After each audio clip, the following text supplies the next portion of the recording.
बिस्मिल्लाहिर्रहमानिर्रहीम। शुक्रिया जनाब स्पीकर साहब।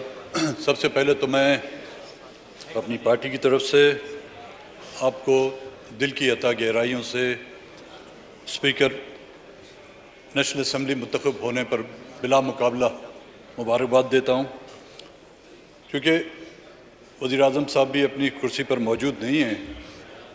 होना तो ये चाहिए था जिस दिन वो वज़ीर-ए-आज़म मुंतखब हुए थे, हमें मौका दिया जाता तो उनको भी हम मुबारकबाद देते, लेकिन खैर आज हम उनको अपनी तरफ से मुबारकबाद देते हैं।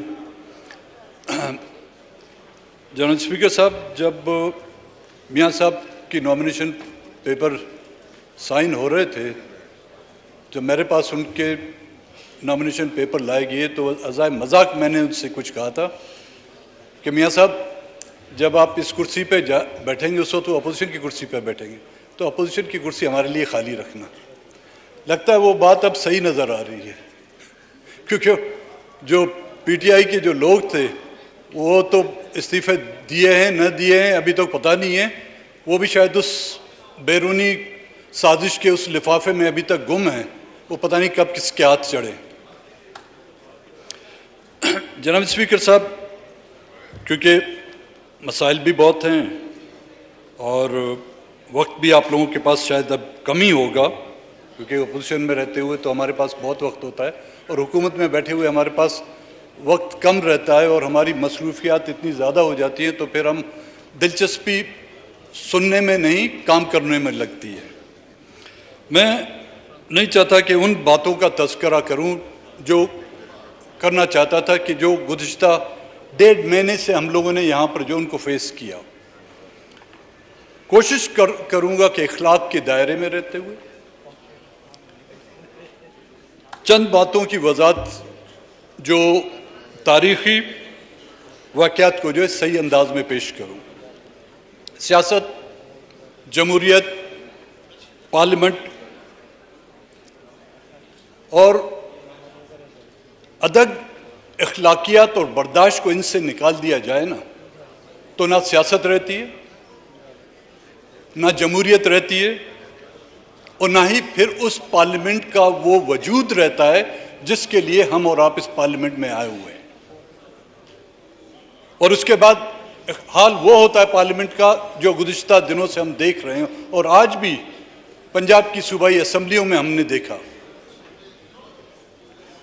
हमने ना कभी बदअखलाकी, ना ही गालम गलोच, ना ही बद तहजीबी के अल्फाज इस्तेमाल किए और ना ही करेंगे। जेल जिंदानों में रहते हुए भी, हमारे बच्चों की लाशें भी जब हमारे सामने पेश की जाती हैं तो हमने गालियां नहीं दी।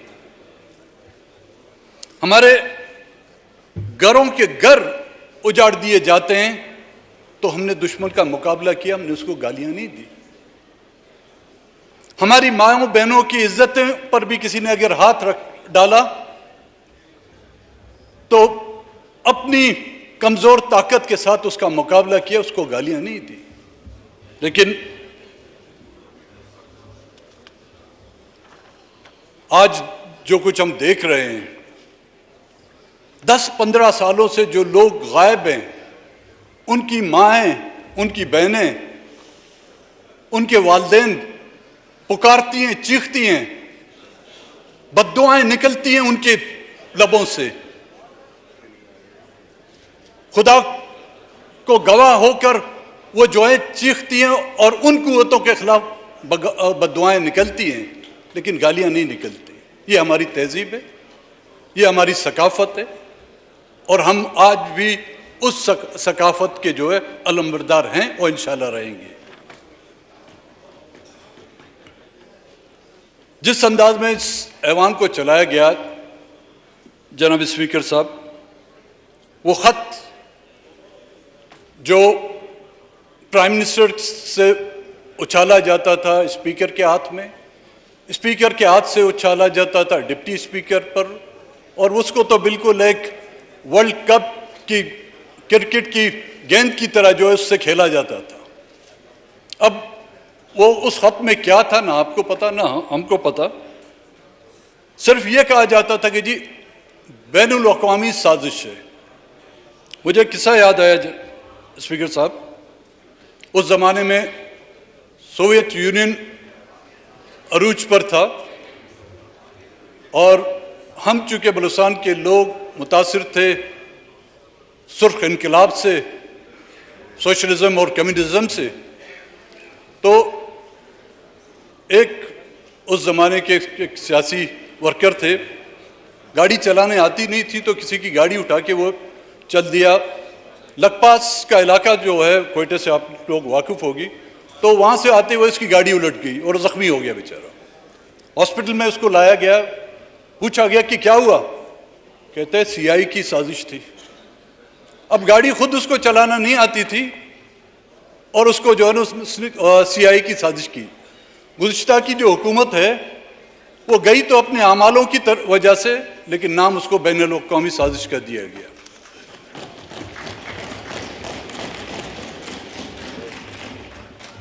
जनाब स्पीकर साहब, कहना मैं नहीं चाहता था क्योंकि मेरे ख्याल में सीट मुझे याद, यहाँ पर बैठे हुए वो शख्स थे वज़ीर फ़ॉरेन अफेयर शाह महमूद कुरैशी साहब। उसने मेरी तरफ भी इशारा किया, हम तमाम लोगों की तरफ इशारा करते। उसके शायद मुरीद यहाँ पर बैठे होंगे, मैं उनके साथ से माजरत के साथ, मैंने ऐसा शख्स अपनी ज़िंदगी में कभी नहीं देखा। पता नहीं आप पीपल्स पार्टी वालों ने इसको किस तरह बर्दाश्त किया होगा। उसके लिए अगर आइंदा आने वाले दिनों में तमगा इम्तियाज़ देना हो तो वो आपकी पार्टी को देना पड़ेगा। उसने बहुत से किस्से किए। जनाब स्पीकर साहब,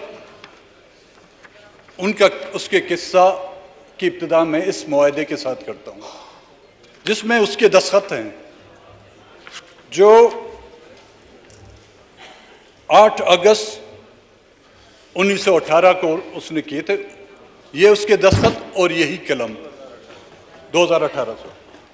मैंने ना ये कलम गुमाया है ना इस एग्रीमेंट की जो है कॉपी। 2 एग्रीमेंट है जी, इसमें जहांगीर तरीन, शाह महमूद कुरैशी, यार मोहम्मद रिंद के दस्तखत हैं।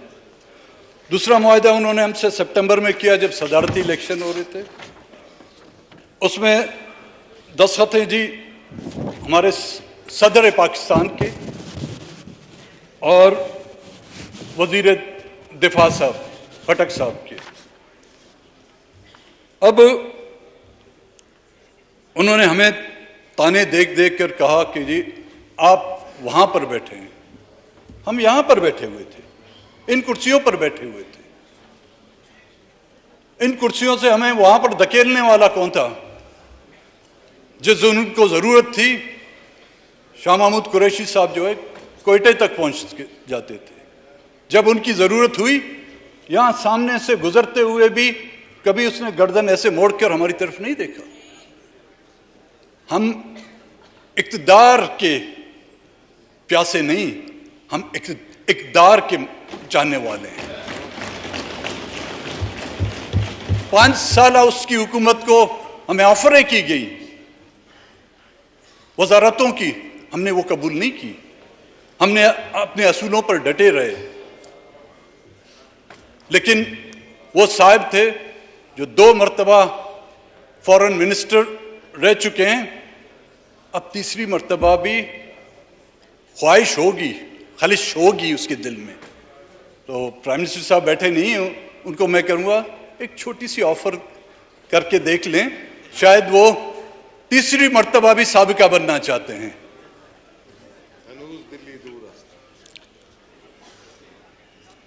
उनको आज हम पर होने वाली ज्यादतियां याद आई कि हम पर क्या क्या ज्यादतियां। माजरत जनरल स्पीकर साहब, कुछ वक्त लूंगा। 1958 में बलूचिस्तान में जो मिलिट्री ऑपरेशन किया गया था, उस वक्त के सदर पाकिस्तान कौन थे? जनाब अयूब खान साहब ना। और मुस्लिम लीग फंक्शनल में कौन थे? उस वक्त की अयूब खान की मुस्लिम लीग फंक्शनल, मोहतरम के वालिद साहब उस मुस्लिम फंक्शनल में नहीं थे अगर मैं गलत ना हूं। उस वक्त वो ईदी के झूले में तो नहीं झूल रहे थे, बड़े थे मेरे ख्याल में, हम भी बड़े थे, वो भी बड़े थे। उस वक्त उनको क्यों याद नहीं आया? बलूचिस्तान के 7 शहीदों को हैदराबाद सखर में जो फांसियां दी गई, वो कौन सा लगाफ ओढ़े हुए सोए हुए थे, उनको क्यों याद नहीं आया? उन्होंने कहा कि पीपल्स पार्टी की तरफ इशारा किया, मुस्लिम लीग की तरफ किया। मैं कतन ये नहीं कहूंगा कि उन अदवार में हमारे साथ ज्यादती नहीं, और वो खुद तस्लीम करते हैं। जनाब स्पीकर साहब, ऊंट से किसी ने पूछा कि तुम्हें पहाड़ पर चढ़ना दुश्वार लगता है या पहाड़ से उतरना दुश्वार लगता है? तो उसने कहा तीनों में ख्वंद नहीं है। ख्वंद पश्तो में आप क्या बोलेंगे? ख्वंद मतलब मजा नहीं है। तो उसने पूछा तीसरा कौन सा है भाई? कहते हैं कीचड़। जो जनाब शाह महमूद कुरैशी साहब, हम तो आपके कीचड़ में फंसे हुए थे, बड़ी मुश्किल से हमने अपनी जान छुड़ाई।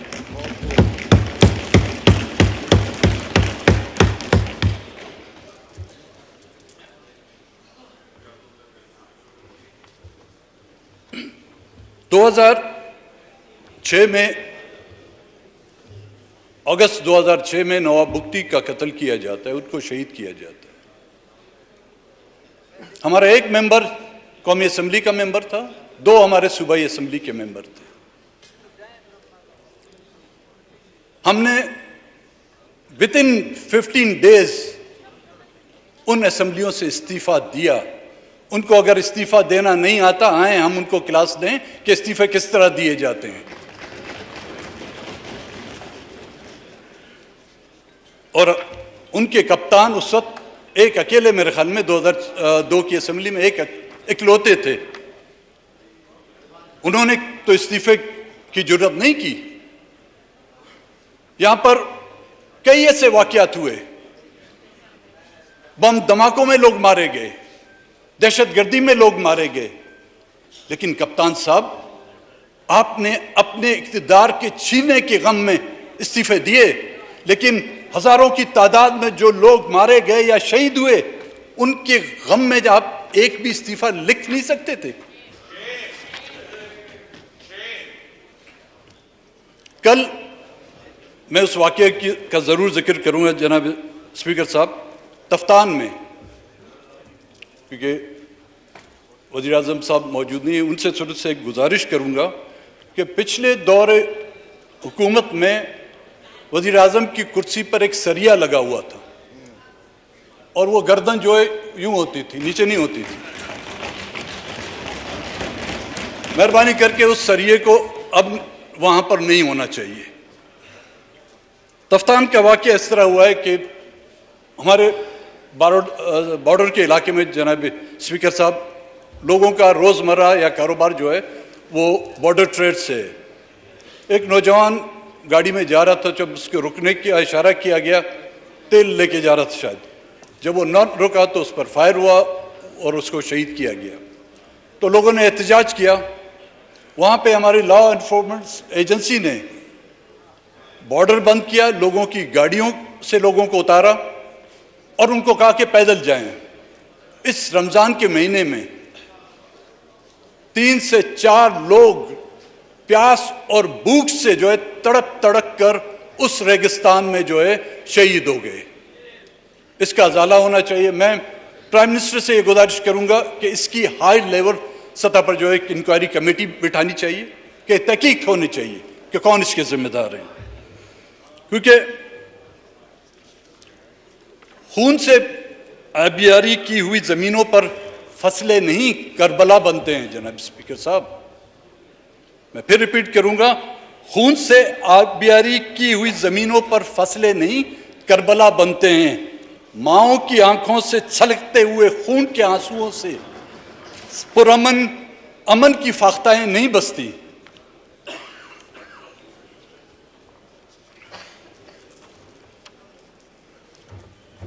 अब ये पता नहीं साबिका हुकूमत ने इस रियासत को मदीना की रियासत बनाया या कुछ और बनाया? यही कुछ होता है मदीने की रियासत में कि एक डिप्टी स्पीकर की डाइस चेयर पर बैठकर आप उसको जो ज़दकोब करें, ऐवान का तकद्दुस पामाल करें। यहाँ पर जो कुछ हुआ, क्या मदीने की रियासतों में ऐसा होता है? और झूठ भी इस अंदाज में बोला जाता है जो उसके सामने सच बिल्कुल दिखता ही नहीं है, और लोग ये देखते भी हैं, लोग ये समझते भी हैं। एक तो होता है झूठ जी, एक झूठ के साथ साथ उसकी परछाइयां भी गूंजती हैं। ये इस तरह के झूठ बोलते हैं, वो मदीना की रियासत में नहीं हो सकते।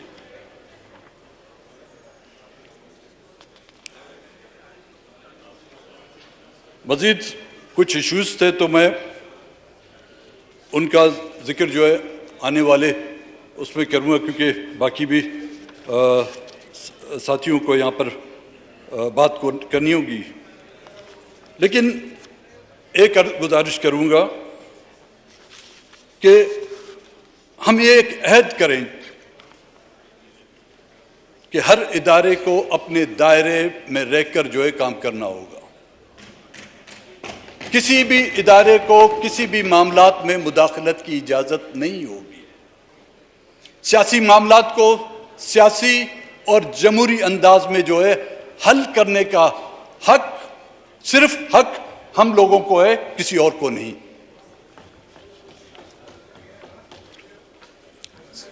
इदारों की सियासी मामलात में मुदाखलत 0/0 होनी चाहिए।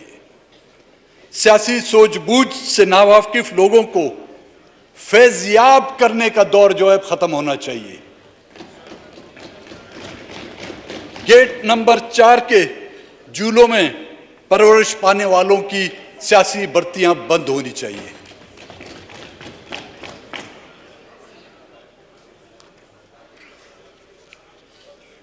आखिर में मैं शुक्रिया अदा करूंगा जनाब स्पीकर साहब, और प्राइम मिनिस्टर से भी कल मैंने गुजारिश की थी कि कम से कम इस ईद पर उन लापता बच्चों का मसला हल कराएं जो कई अरसों से लापता हैं। एक आज मैं आपसे के सामने ये शेयर करना चाहूँगा। हफीज़ बलोच जो पीएचडी कर रहा है यहाँ पर इस्लामाबाद में यूनिवर्सिटी में, खुजार मेरे हल्के से उसका ताल्लुक़ है, उसको खुजार से उठाया गया जी। खुजार से उठा कर उसको जो है नसीर डेरा मुराद जमाली में तकरीबन 1.5 महीने इसके लिए एहतजाज भी हुए, प्रेस क्लब के सामने उसके लिए एहतजाज हुए, और उस पर दफात कुछ इस तरह लग दिए कि एक्सप्लोजिव एक्ट जो है वो लगा कि अब उसको थाने में बंद कर दिए गए। मेरी प्राइम मिनिस्टर से यही गुजारिश होगी, यहीं से इब्तिदा करें, हफीज़ बलोच की फ़ौरन फिलफौर रिहाई का ऐलान करें, और इसके साथ साथ ईद के आने में न कि सिर्फ बलूचिस्तान में, खैबर पख्तूनख्वा के इलाकों से, कराची के इलाकों से उन तमाम जो मिसिंग पर्सनस हैं उनको जल्द बाजियाब किया जाए। आपका बहुत बहुत शुक्रिया। शुक्रिया जनाब सरदार अख्तर जान।